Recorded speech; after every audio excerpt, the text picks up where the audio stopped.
जैसा कि हमारे मसल्स, बॉडी के मसल्स, ठीक हो गया? ने उठना है, बैठना है, वज़न उठाना है, चलना फिरना है, ये सब कुछ सोमैटिक नर्वस सिस्टम कंट्रोल कर रहा है। ऑटोनॉमिक नर्वस सिस्टम पे आते हैं। ऑटोनॉमिक नर्वस सिस्टम के बारे में आपने ये याद रखनी है कि ये इनवॉलंटरी है। इनवॉलंटरी से मुराद क्या है कि इसके अंदर हमारा कोई अमल दखल नहीं है। ये खुद ब खुद हो जाता है। अब ये खुद ब खुद कैसे होता है, वो फिर हमने देखा था। हमने कहा था कि इसके अंदर कुछ नर्व सेल्स इन्वॉल्व हैं। तो 2 किस्म के हमने नर्व सेल्स पढ़े थे, एक इफेरेंट और एक एफेरेंट। हमने डिफरेंस देखा था कि जो ई वाला इफेरेंट है, वो कौन से नर्व्स होते हैं और एफेरेंट कौन से नर्व्स होते हैं, ठीक है? उसके बाद फिर हमने देखा था कि अब इन न्यूरॉन्स को आपस में कौन-सी चीज़ कनेक्ट करवाती है। तो हमें पता चला था कि न्यूरोट्रांसमीटर्स कनेक्ट करवाते हैं, ठीक है? लोकल हार्मोन्स कनेक्ट करवाते हैं, लोकल मेडिएटर्स कनेक्ट करवाते हैं, रिसेप्टर्स कनेक्ट करवाते हैं। तो हमने ये देख ली थी सारी चीज़ें। उसके बाद एनाटॉमी ऑफ एएनएस, यहाँ से आज मेन टॉपिक स्टार्ट करना है। एनाटॉमी, एएनएस की एनाटॉमी मेन चीज़ है। जैसे ही एएनएस का लफ्ज़ आपके माइंड में आएगा, ऑटोनॉमिक नर्वस सिस्टम, कुछ बातें आपके ज़हन में आनी चाहिए। जो पहली बात है उनमें से एक ये कि इट इज़ इनवॉलंटरी, आपके कंट्रोल में नहीं है, ठीक हो गया? सेकंड, इसमें 2 किस्म के न्यूरॉन इन्वॉल्व होते हैं, एक इफेरेंट न्यूरॉन और एक एफेरेंट न्यूरॉन, ठीक है? हमने कल पढ़ लिया था कि इफेरेंट न्यूरॉन का काम क्या होता है कि नर्व इम्पल्स को एग्ज़िट करता है, सीएनएस से एग्ज़िट करता है। एग्ज़िट करता है तो मतलब ये सीएनएस से नर्व इम्पल्स को लेकर जाता है इफेक्टर ऑर्गन्स की तरफ, ठीक है? 2 तरह के इफेरेंट न्यूरॉन्स होते हैं। Efferent neurons are of 2 types. एक हमने कहा था कि प्री गैंग्लियोनिक होते हैं, ठीक है? ये रहा जी आपके सामने प्री गैंग्लियोनिक, और एक होता है पोस्ट गैंग्लियोनिक। हम ये बातें पहले भी डिस्कस कर चुके हैं कल में कि गैंग्लिया क्या होता है, ठीक है? गैंग्लिया आप ये समझ लें कि एग्रीगेट ऑफ न्यूरॉन, जहाँ पे न्यूरॉन्स आपस में एग्रीगेट करते हैं, उस पर्टिकुलर एरिया को हमने गैंग्लिया का नाम दिया। उस पर्टिकुलर एरिया से पहले जो न्यूरॉन मौजूद होंगे वो प्री गैंग्लियोनिक न्यूरॉन कहलाएँगे। गैंग्लिया से पहले प्री, जैसे प्री मेडिकल होती है, फर्स्टली प्री मेडिकल, मेडिकल से पहले की तालीम, उसी तरह याद रखिएगा प्री गैंग्लियोनिक, गैंग्लिया से पहले। और फिर आ जाता है पोस्ट गैंग्लियोनिक। पोस्ट गैंग्लियोनिक से मुराद क्या है कि गैंग्लिया के बाद जो न्यूरॉन स्टार्ट होते हैं, उनको हम पोस्ट गैंग्लियोनिक न्यूरॉन्स कहते हैं। अब एक और डिफरेंस याद रखिएगा, जो प्री गैंग्लियोनिक न्यूरॉन्स होते हैं, जो प्री गैंग्लियोनिक न्यूरॉन्स होते हैं, वो सीएनएस से निकलते हैं, ठीक है? और गैंग्लिया की तरफ जाते हैं and makes a connection in ganglia. दिमाग से, स्पाइनल कॉर्ड से निकलेंगे और कहाँ तक जाएँगे? गैंग्लिया तक। किसी इफेक्टर ऑर्गन्स की तरफ नहीं जाएँगे, किसी ऐसे ऑर्गन की तरफ नहीं जाएँगे जहाँ से रिज़ल्ट आए, रिस्पॉन्स आए। ये कहाँ जाएँगे? गैंग्लिया में। अब गैंग्लिया में क्या होगा जी? रिले स्टेशन है, जहाँ पे न्यूरॉन्स आपस में कनेक्ट होंगे, सेकंड नर्व सेल्स के साथ कनेक्ट होगा, जिसको हम पोस्ट गैंग्लियोनिक न्यूरॉन कह रहे हैं। Pre ganglionic neuron post ganglionic neuron के साथ कनेक्ट होगा, और ये जो पोस्ट गैंग्लियोनिक न्यूरॉन है, ये कहाँ से निकलता है जी? इसकी सेल बॉडी कहाँ पे होगी? गैंग्लियन के अंदर, ठीक हो गया? और ये टर्मिनेट कहाँ पे करेगा? इफेक्टर ऑर्गन्स में। अब इसको मैं एक दफ़ा बना के भी दिखाता हूँ आप लोगों को, ये आप लोगों को माइंड में फ़ीड होना चाहिए जी। ये आप समझ लें कि आपके सामने अभी स्क्रीन है, ये है जी सीएनएस, ठीक है? प्री गैंग्लियोनिक न्यूरॉन्स क्या होंगे? प्री गैंग्लियोनिक न्यूरॉन्स क्या होंगे? ऐसे न्यूरॉन्स जिनकी सेल बॉडी, ये जी रेड कलर की जो सी है, ये सेल बॉडी है, ठीक है? उसके बाद ये येलो कलर का जोन-सा है, ये येलो कलर की जोन-सी आ रही है, ये आ जाएगी आपकी एक्सॉन, ठीक है? उसके बाद ये आ गया जी हमारा गैंग्लिया, ठीक है?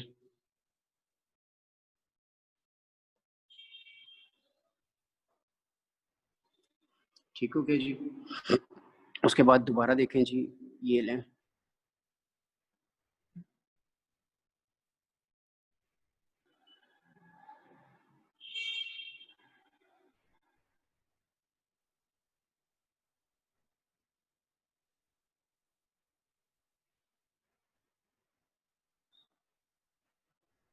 ये आपके सामने है जी। अब थोड़ा सा डायग्राम को समझने की कोशिश करें सेंट्रल नर्वस सिस्टम से। ये जो आपके सामने है जी, ये है प्री गैंग्लियोनिक न्यूरॉन। ये जो सा है ये क्या है, प्री गैंग्लियोनिक न्यूरॉन, क्योंकि ये गैंग्लिया से पहले है। इसकी सेल बॉडी कहाँ पर मौजूद है, सेंट्रल नर्वस सिस्टम में। ठीक हो गया जी। उसी तरह पोस्ट गैंग्लियोनिक न्यूरॉन क्या है, ऐसा न्यूरॉन जिसकी सेल बॉडी, ये रेड कलर वाली बॉडी कहाँ पे मौजूद है, गैंग्लिया के अंदर मौजूद होगी। और ये टर्मिनेट कहाँ पे होगा, एंड कहाँ पर होगा, इफेक्टर ऑर्गन्स की तरफ। इफेक्टर ऑर्गन्स पता क्या होते हैं, ऐसे ऑर्गन्स जो रिस्पॉन्स प्रोड्यूस करें, ठीक है, हार्मोन रिलीज करें, न्यूरोट्रांसमीटर रिलीज करें, रिसेप्टर्स के साथ बाइंड करें, ठीक है, हार्ट हो गया, लंग्स हो गई, ये सारे इफेक्टर्स ऑर्गन है। ठीक हो गया। ये डायग्राम आप लोगों के माइंड में होनी चाहिए एक दफा।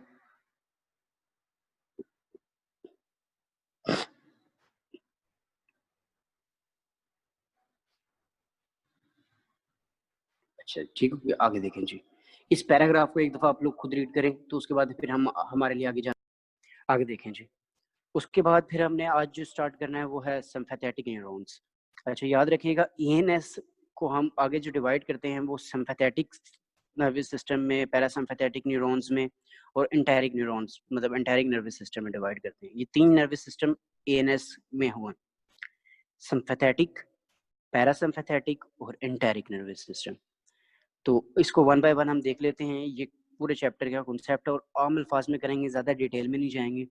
आम अल्फाज में याद रखिएगा, जब आप किसी स्ट्रेस कंडीशन में होते हैं, स्ट्रेस में होते हैं, दबाव का शिकार होते हैं, किसी फाइट और फ्लाइट कंडीशन में होते हैं। फाइट से मुराद क्या है, ऐसी कंडीशन स्ट्रेसफुल है, आप लड़ रहे हैं, गुस्से में हैं। फ्लाइट से मुराद क्या है कि आप घबराए हुए हैं, फ्लाइट है, फ्लाइट से मुराद यहाँ पे क्या है कि आप घबराए हुए हैं, ठीक है, परेशान है। तो इन सिचुएशन में सिम्पैथेटिक सिस्टम एक्टिवेट हो जाता है, ये सिम्पैथेटिक न्यूरॉन्स एक्टिवेट होते हैं। ठीक हो गया। आगे देखते हैं कि क्या होता है क्या नहीं। पैरासिम्पैथेटिक न्यूरॉन्स को कैसे याद रखेंगे आप, सिंपल, रेस्ट कंडीशन। अभी लाइक मैं रेस्टिंग कंडीशन में, आप लोग रेस्टिंग कंडीशन में, तो पैरासिम्पैथेटिक सिस्टम एक्टिवेट है। पैरासिम्पैथेटिक सिस्टम का काम क्या है, रेस्ट कंडीशन के अंदर ऑपरेट करना और लाइफ के फंक्शंस को मेंटेन रखना। दो चीजें होगी। अब अगली बात याद रखिएगा, अगर ये सिम्पैथेटिक न्यूरॉन्स बॉडी से खत्म भी हो जाए ना, तो बॉडी को कोई फर्क नहीं पड़ेगा। अगर ये सिम्पैथेटिक सिस्टम भी खत्म हो जाए तो बॉडी को कोई फर्क नहीं पड़ेगा। मगर अगर ये पैरासिम्पैथेटिक न्यूरॉन्स खत्म हो जाएं, रेस्ट कंडीशन वाले न्यूरॉन्स खत्म हो जाए, तो लाइफ डिफिकल्ट हो जाएगी सरवाइव करना। ठीक हो गया। ये थोड़ा सा एक डिफरेंस, हल्का सा, और बेतहाशा डिफरेंस आते हैं, डाइजेशन वगैरह सब कुछ आता है, देखेंगे हम वन बाय वन। पहले देखते हैं जी सिम्पैथेटिक न्यूरॉन्स जो बुक कहती है, the efferent autonomic nervous system.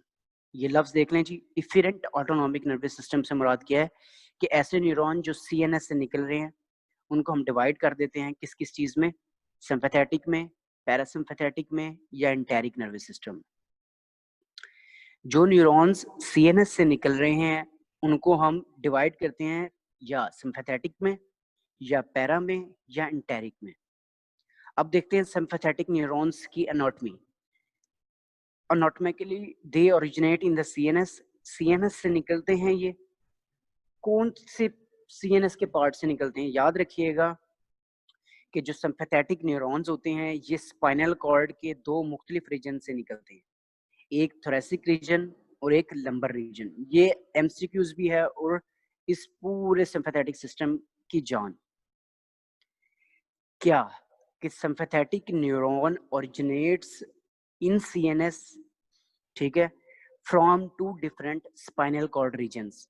Spinal cord की दो मुख्तलिफ रीजन से निकलते हैं और उन रीजन्स का नाम क्या है, thoracic and lumbar regions of the spinal cord. The preganglionic neuron of the sympathetic system come from thoracic and lumbar region. Preganglionic क्यों कह रहा है, क्योंकि ये गैंग्लिया से पहले के न्यूरॉन्स हैं, दिमाग से निकल रहे हैं, इसलिए ये प्रीगैंग्लियोनिक न्यूरॉन्स होंगे। अच्छा जी, अब एक और याद रखिएगा, जो सिंपैथेटिक न्यूरॉन्स होते हैं दे आर शॉर्ट, जो इनका एक्सॉन होता है वो शॉर्ट होता है, ठीक है। Preganglionic neurons are short in comparison to the post ganglionic neuron. इसका मतलब ये है कि जो प्री गैंग्लियोनिक न्यूरॉन है ये ब्रेन से निकलते हैं और निकलते साथ ही थोड़े से डिस्टेंस पे गैंग्लिया आ जाता है। तो pre ganglionic neurons are short while post ganglionic neurons are long. ठीक है। Axons of post ganglionic neuron extend from ganglia से लेकर अपने इफेक्टर ऑर्गन्स की तरफ जाते हैं। ये थोड़ा सा डायग्राम को देखते हैं जी यहाँ से। बाकी ये भी देखेंगे कौन सा सिस्टम किस तरह एक्टिवेट होता है, वो जैसे ड्रग्स आएगी तो देख लेते हैं। ये देखें, अब क्या होगा जी, ये CNS है। अब यहाँ से प्री गैंग्लियोनिक न्यूरॉन क्या है जी, CNS में सॉरी एक मिनट, क्योंकि हम देख रहे हैं तो ये स्पाइनल कॉर्ड है। स्पाइनल कॉर्ड के मुख्तलिफ रीजन होते हैं, आपने याद रखना है, एक थोरेसिक रीजन और एक लंबर रीजन। ठीक है, और रीजन्स भी हैं। अब इन दो रीजन से क्या होगा जी, हमारे ये न्यूरॉन्स निकल रहे हैं। ठीक है, ये न्यूरॉन्स जैसे ही ये निकलेंगे, नेक्स्ट क्या होगा, इनका एक्सॉन शॉर्ट है, ये कहाँ पहुंच जाएंगे जी, गैंग्लिया के अंदर। अब यहाँ गैंग्लिया से क्या होगा जी, post synaptic neuron post ganglionic neurons निकलेंगे, ये पोस्ट, और ये कहाँ तक जाएंगे, इफेक्टर्स तक। आपने याद क्या रखना है, आपने याद रखना है कि सिंपैथेटिक नर्वस सिस्टम के एनाटॉमी के अंदर कि जो प्री गैंग्लियोनिक न्यूरॉन्स है जो थोरेसिक और लंबर रीजन से निकलते हैं स्पाइनल कॉर्ड के, ये रीढ़ की हड्डी समझ लें आप, उसके वहाँ पे स्पाइनल कॉर्ड मौजूद होता है, उसके रीजन्स होते हैं, डिफरेंट रीजन्स हैं अलग। ठीक है, तो उन रीजन में से दो रीजन्स जो से हैं उसमें से निकलता है, थोरेसिक में से और लंबर में से, और शॉर्ट होते हैं, मतलब इनका जो एक्सॉन है उनकी लेंथ कम होती है। कहाँ जाते हैं जी, गैंग्लिया में जाते हैं, और गैंग्लिया से पोस्ट गैंग्लियोनिक न्यूरॉन्स निकलते हैं, लंबे होते हैं और ये फैक्टर्स तक जाते हैं।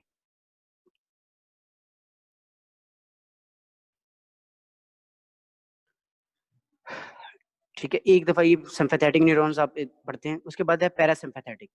अब एनाटॉमी देखनी है हमने, हमें पता है कि जो पैरासिम्पैथेटिक है ये भी कहाँ से निकलता है, CNS से निकलता है।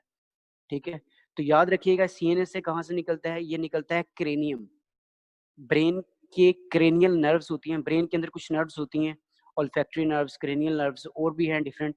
आप ये याद रखिएगा कि जो पैरासिम्पैथेटिक न्यूरॉन्स होते हैं ये दिमाग की जो नर्व है 3, 7, 9 और 10, ये नंबर दिए गए हमने एनाटॉमिकली, वहां से निकलते हैं।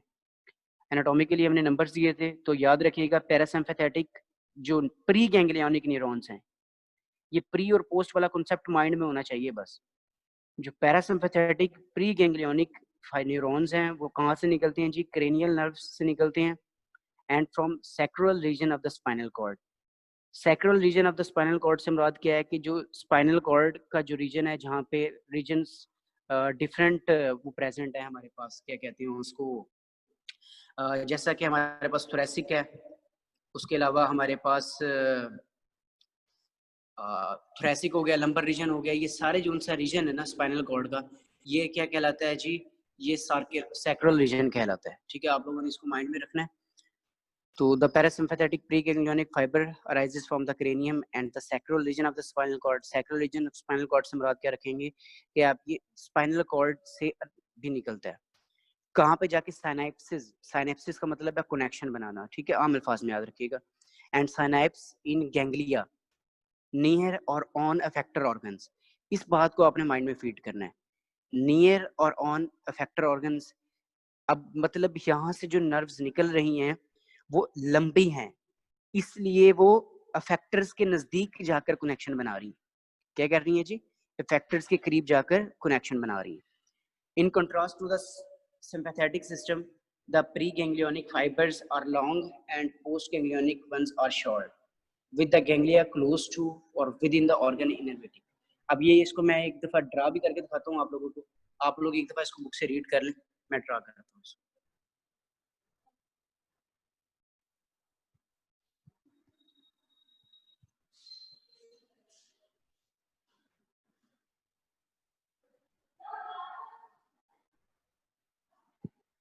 जी रीड करें इसको आप लोग सारे। अब मैं इसको एक दफा थोड़ी सी कोशिश करता हूँ कि स्क्रीन के ऊपर भी बना के दिखाऊँ।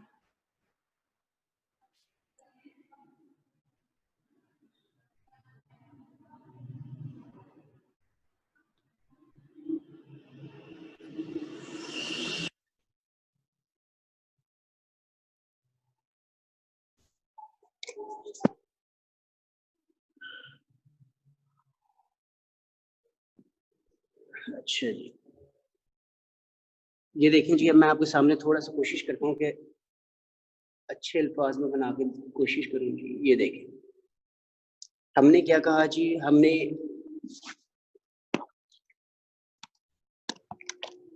अच्छा जी, हमने क्या कहा, हमने ये कहा जी कि जो सिम्पैथेटिक नर्वस सिस्टम है वो कहाँ से निकलता है। ये पहले बात कर लेते हैं, 1 मिनट ये लाइन लगा लेते हैं पहले, ठीक है। यहाँ पे हमारे पास है सिम्पैथेटिक नर्वस सिस्टम और ये है हमारे पास पैरासिम्पैथेटिक नर्वस सिस्टम, ठीक हो गया जी। हमने क्या कहा, हमने कहा जी जो सिम्पैथेटिक नर्वस सिस्टम होता है ये निकलता है स्पाइनल कॉर्ड से, थोरैसिक या लंबर रीजन से, स्पाइनल कॉर्ड के रीजन से निकलता है, ठीक है। अब ये स्पाइनल कॉर्ड समझ लें आप, ठीक है। अब क्या होगा जी, ये थोरैसिक रीजन से निकल रहा है, ये लंबर रीजन से निकल रहा है। ये आ गया जी हमारे पास गैंग्लिया, ये आ गई cell body post ganglionic neuron की, और ये जा रहे हैं जी हमारे फैक्टर्स की तरफ। व्हाइट बोर्ड थोड़ा सा छोटा है इसलिए थोड़ा सा मसला हो रहा है बताने में, ठीक है। अब आप ये आम अल्फाज में समझ लें कैसे जी। ये देखें क्या था कि जो सिम्पैथेटिक नर्वस सिस्टम था इसकी एनाटॉमी ये है कि ये ओरिजिनेट करता है from the CNS, thoracic and lumbar region से, ठीक है। जो फाइबर्स होते हैं उनमें जो एक्सॉन है उसकी लेंथ होती है कम, ये अगर आप देखेंगे तो एक्सॉन की लेंथ है कम, ठीक है। शॉर्ट होते हैं ये, क्या होते हैं जी, ये शॉर्ट होते हैं। एक मिनट,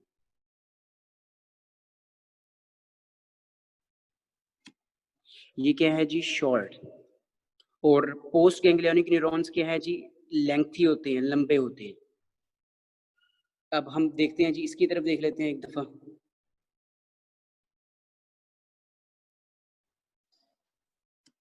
अब देखें जी, पैरासिम्पैथेटिक जो उनसा है ये अराइव करता है क्रेनियल नर्व से, ठीक है, 3, 7, 9, 10 ये यहाँ से अराइव करता है। अब क्या होता है जी, जो इसका ये क्रेनियल नर्व से अराइव कर गया है, ठीक है।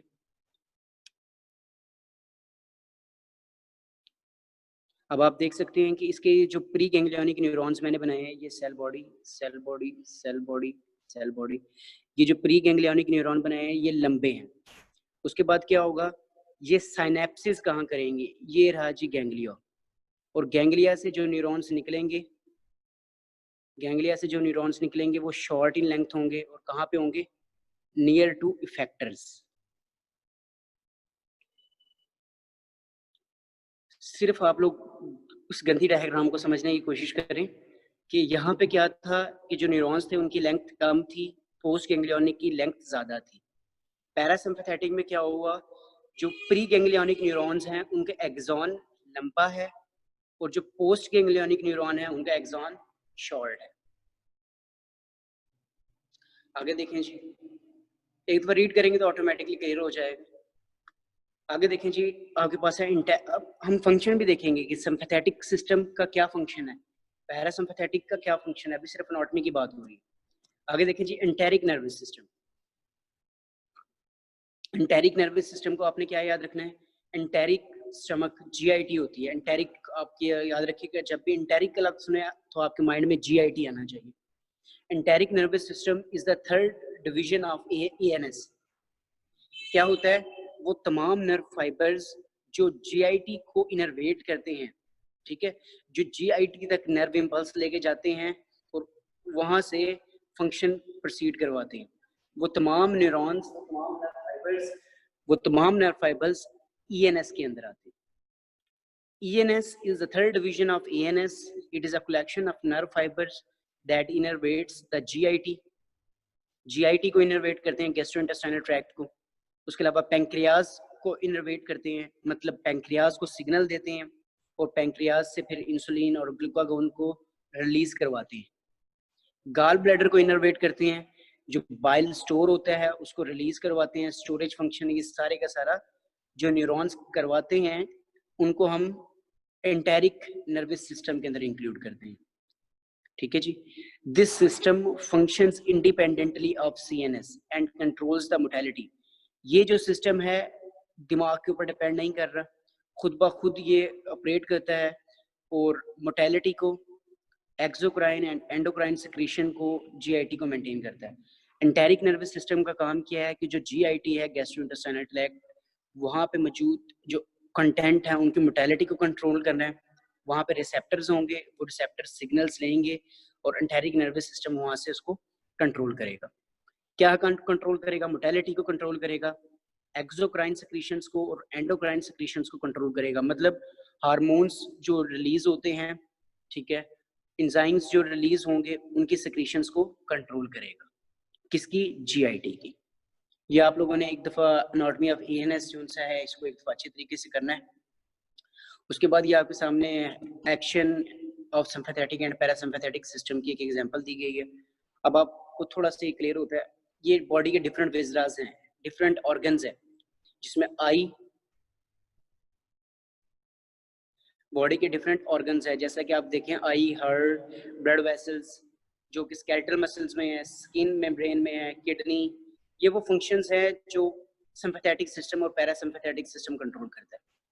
अगर सिंपैथेटिक एक्शन होता है, सिंपैथेटिक सिस्टम एक्टिवेट होता है, तो क्या होगा जी? पीपल डायलेट होंगे।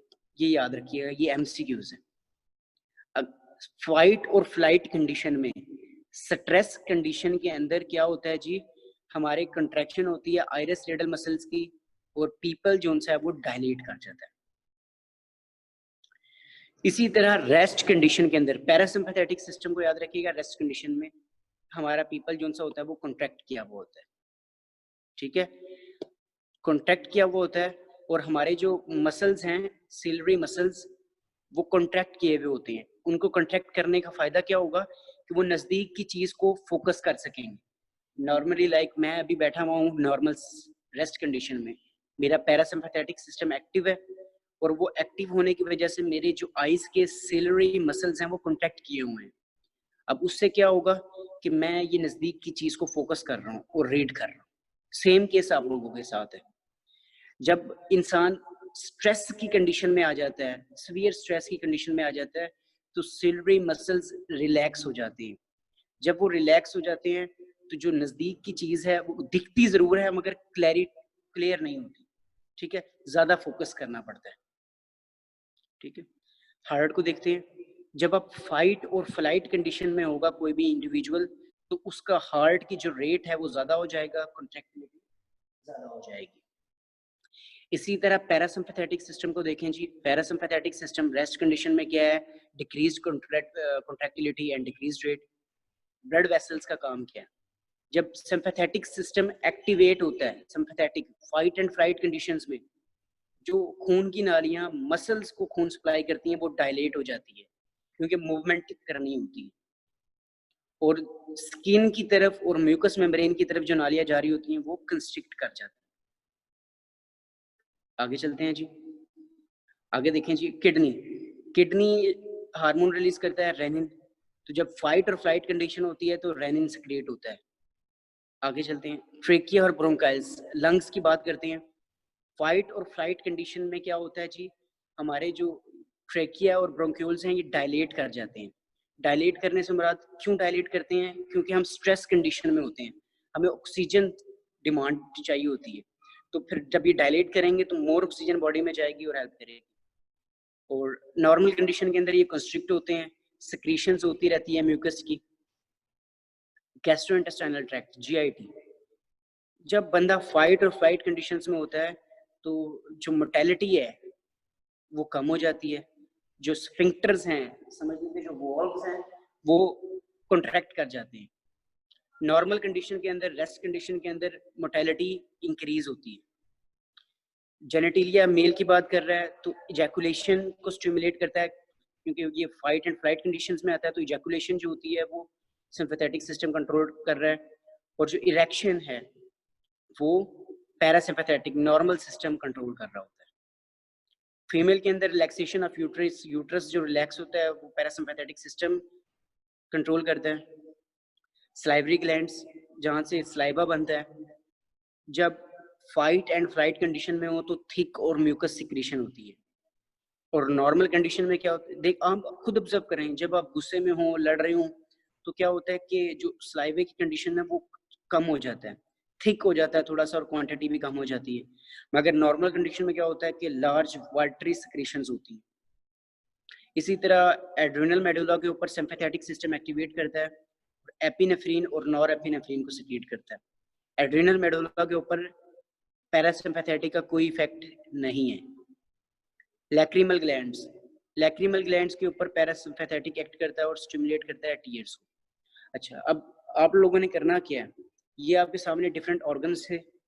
ये इन ऑर्गन्स का आपको पता होना चाहिए कि पैरासिम्पैथेटिक सिस्टम जो उनसा है वो कौन से ऑर्गन को जाके इनर्वेट करता है, सिग्नल देता है, और उस सिग्नल के नतीजे में क्या काम होता है। ये कुछ बॉडी के इंपॉर्टेंट विजरस थे जिनका आपको पता होना चाहिए कि क्या होता है, रेट ज़्यादा हो रहा है, कंस्ट्रिक्ट हो रहे हैं, डायलेट हो रहे हैं, ये आप लोगों ने एक दफ़ा देखना है। कल हम इंशाल्लाह देखेंगे कि जो सिम्पैथेटिक सिस्टम है और पैरासिम्पैथेटिक सिस्टम है और जो ड्रग्स हैं वो किस तरीके से हमारी डाइजेशन को, फाइट एंड फ्लाइट कंडीशन को, डिप्रेशन को, इन सब चीज़ों को कैसे कंट्रोल करती है ये देखेंगे। आज जो हमने पढ़ा है, आज सिर्फ हमने एनाटॉमी देखी है सिम्पैथेटिक सिस्टम की, पैरासिम्पैथेटिक सिस्टम की और एंटेरिक नर्वस सिस्टम की। उसके बाद हमने देखा है कि ये जो सिम्पैथेटिक न्यूरॉन्स हैं ये आँख के पास अगर होंगे तो क्या काम करेंगे, डायलेट करेंगे पीपल को, कैसे करेंगे, कैसे करेंगे ये लिखा हुआ है। Contraction of iris radial muscles. अब ये मसल्स होते हैं जो रेडियल मसल्स होते हैं जिनका काम होता है पीपल की कंस्ट्रिक्शन को या डायलेशन को कंट्रोल करना, उनको जाके कंस्ट्रिक्ट करेंगे जिसकी नतीजे में डायलेशन होगी।